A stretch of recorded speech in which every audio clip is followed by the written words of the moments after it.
Now let us do one of the most easiest experiment, that is PN junction, forward bias of the PN junction diode. Now when a diode is given to you, remember the black side of the diode is positive, the grey side is negative. So when you are biasing a diode, it is very essential that you are biasing it properly. So the positive side of the diode should be connected to the positive of the battery and negative side should be connected to the negative side of the battery. So that forward biasing means we are obviously doing the current is being passed to the diode. Now here we are using a silicon diode. So for a silicon diode, the cutoff voltage is expected to be 0.7 volt.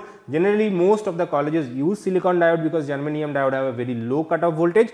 So silicon diode has a 0.7 volt cutoff voltage. Now when you have constructed the circuit according to the circuit diagram, make sure your circuit is switched off. Now when you switching on the circuit and slowly increase the voltage, remember you are changing the voltage in this case, and as you are changing the voltage you see that the ammeter showing 0 movement. That means even if the voltage is there, current is not flowing in the circuit. So when you are slowly increasing the voltage up to 0.5 volt, still the current in the circuit is 0.